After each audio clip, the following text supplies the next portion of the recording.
Recently, I decided to check up on the development status of ReactOS. For the uninitiated, ReactOS is to Windows NT what GNU Linux is to Unix. That is to say, it's an open source implementation of the Windows NT kernel and libraries that's meant to act as a replacement for Microsoft Windows. In theory, ReactOS should be able to natively run any software that's made to run on Windows. But theory and practice are two very different things. When I first learned of ReactOS back in 2011, the project was still in alpha and had minimal compatibility. And now, almost 10 years later, it's still in alpha and has moved all the way from version 0.3 to version 0.4. So yeah, ReactOS is not going to be taking the world by storm anytime soon. I certainly wouldn't expect it to be a viable replacement for Windows 10 on a modern system, but with nearly a decade worth of development since I last looked into it, I want to know, is ReactOS finally at the point where it could make a viable alternative to Windows XP for a retro gaming computer? I actually googled ReactOS gaming in the hopes of finding an answer to this question, but there isn't actually a whole lot of definitive information on this topic.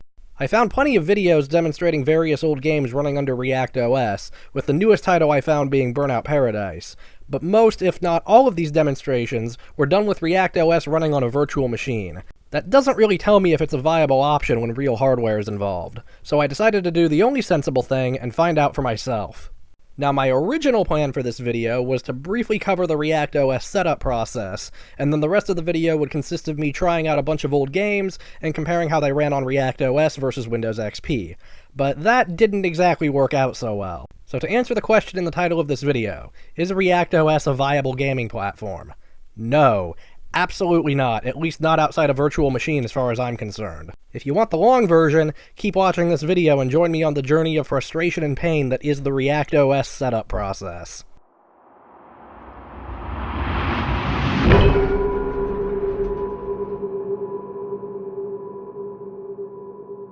This is the computer that I tried to install ReactOS on for this test.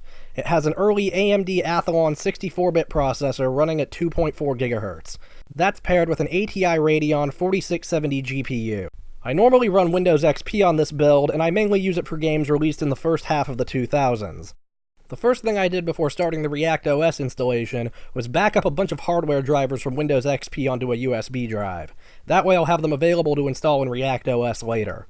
After that, I opened up the tower, unplugged the SSD with Windows XP on it, and popped in this spare hard drive that I had on hand for the ReactOS install. With everything all hooked up, I booted the ReactOS installer disk. It loaded the kernel, and then black screen. After a couple more failed attempts to load the installer, I gave up on it and downloaded the ReactOS live CD image to see if I could get it to boot at all on this machine. Initially, it was a little more successful. I got to a splash screen this time, but that too froze after loading about halfway. Booting the live CD into debug mode revealed that it was crashing when it tried to load disk.sys. After some Googling, I determined that the crash was happening because ReactOS was incompatible with my motherboard's SATA controller. I dropped in a SATA RAID card I had on hand and plugged the hard drive into it instead of the motherboard. ReactOS still wouldn't boot, but now it was crashing while trying to load uniata.sys. After some more Googling, I learned that ReactOS SATA support is pretty limited, and it only works fully with a handful of SATA controllers. I was about ready to give up after learning this until I remembered the spare 80GB IDE hard drive I have. After swapping in the IDE drive, it went back to the original disk.sys crash. Now, both the optical drives I have in this machine are IDE as well, and another trip to Google revealed that ReactOS can't be installed from one IDE drive to another unless both drives are set as master and each is on its own channel. The problem is that this motherboard only has one IDE channel. Now, by this point, I'd spent half a day trying to get this to work. Out of pure desperation, I unplugged the optical drives, leaving the hard drive as the only IDE device in the system. I then booted ReactOS from a USB DVD drive. That didn't work either, but it did get a little bit further into the boot process before crashing, and according to Google, this crash was caused by the fact that ReactOS does not support booting from USB. So at this point, I was just about ready to completely give up on ReactOS, but I did think of one more thing I could try that might work. As a last-ditch effort, I hooked up a SATA DVD drive to boot from. After my previous experience with ReactOS SATA support, I did not expect this to work. But to my surprise, the live CD actually booted. I'm not entirely sure how or why, but this janky last-ditch effort solution I threw together in a couple minutes actually worked. Now, there was no mouse support, and the installer refused to start, but that didn't matter, because after banging my head against the wall for hours, I had finally overcome the hurdle that was getting ReactOS to boot without crashing. With this enormous success, I decided to switch back to the basic installation disk I began with, and after a very tense 15-second black screen, the installer came up. I went through the install process, which actually didn't take all that long, rebooted, and it wouldn't boot. After the post screen, the machine just sat there like it was going to boot, but never did. Well, it turns out the problem was that during the installation process, I had formatted the hard drive as BTRFS, which is the ReactOS equivalent of Microsoft's NTFS format. For some reason, my computer did not want to boot to a BTRFS drive, which meant I had to install ReactOS again, this time making sure to format the drive as FAT32. Now, believe it or not, this is actually the first major strike against ReactOS as a gaming platform. FAT32 is a pretty limited file system. It only supports file sizes up to 4 GB, and even for older games, that limitation can be a problem. Disk space is cheap enough these days that I tend to keep disk images of all my games stored on the hard drive to mount with a program like DTools whenever I want to play them. Even if I have the original CD, I prefer to rip them because it's just so much faster and more convenient in the long run. Games that originally came on DVDs can result in disk images that easily surpass that 4 GB limit, and the same is true of some multi-disc CD-ROM games that can be rolled into a single image. So having to use a FAT32 formatted hard drive would almost certainly present a problem for me sooner or later if I were to actually use ReactOS for gaming in the long run. That being said, FAT32 is a relatively minor limitation in this case, as 95% of the games I want to play on this particular machine are well under 4 GB.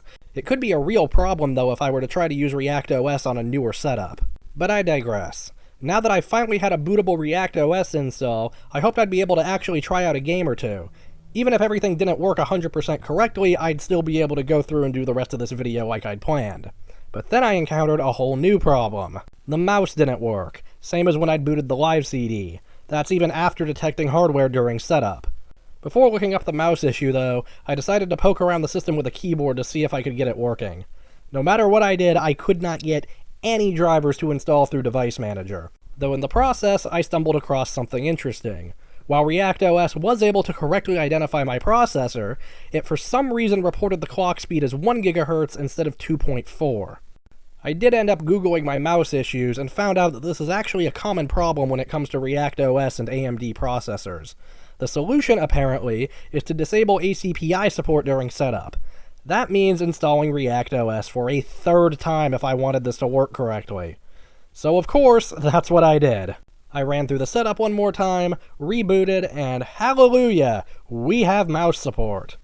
Now I just needed to finish the setup, and maybe I'd finally be able to try some games. Oh wait, never mind. After rebooting from setup, the mouse broke again. Well, at least now I know that it can work, so I decided to try installing the drivers again, and hopefully that'll fix the mouse at some point in the process. The system actually detected and installed the audio driver right off the bat this time, so I was pretty confident that I could get to a point where I might be able to play something. That was until about 2 seconds later when it blue screened. After a reboot, the system froze on this loading prompt, and this is the point where I officially gave up. Even though I could probably boot into recovery mode and remove the broken driver, this crash indicates to me that any new piece of hardware I try to install on this system has the potential to take the whole thing down. I am not going to try to sort out that mess, especially with no mouse support. Now, from all the research I've done during the course of this project, I've gathered that ReactOS probably works better on computers that use Intel processors instead of AMD. I do have a few Intel-based machines I could try running ReactOS on, but I feel like doing that would kinda defeat the purpose of this experiment, which was to find out if ReactOS could work as a drop-in replacement for Windows XP on my retro gaming machine. And the answer to that is a resounding no. If you do want to try installing ReactOS, though, I would probably recommend trying an Intel-based machine. You might have a better time of it than I have here. But the widespread lack of hardware compatibility means that something as simple as adding a video card might break everything, even if you come up with a system configuration that otherwise works flawlessly. That, and I somehow doubt that ReactOS software support is on par with Windows. Currently, ReactOS suffers from the same problem that Windows Me had, that being widespread hardware incompatibilities, although here it seems to be 10 times worse than anything I've ever encountered with Windows Me. As much as I'd love to have an open source alternative to Windows NT for gaming, ReactOS just isn't at a state where it's reliable outside a virtual environment. In fact, it's easily the single least useful and most unstable OS I've ever tried to use, and that includes the aforementioned Windows Me, along with things like OS/2 Warp, a myriad of Linux distributions, versions of DOS, etc. Maybe I'll revisit this project again in another 10 years, because I really do support what they're trying to do here. I would love to have a native open source replacement for Windows XP, if not newer versions of Windows. But right now, ReactOS just isn't in a viable state. This big warning that pops up during install about the OS still being in alpha, well, they mean it. Anyway, thanks for watching. If you like this video, leave it a like and consider subscribing. I've got some other videos up on the screen here that are kind of similar that you might enjoy. And if you do decide to try to install ReactOS on something yourself, good luck. Bye.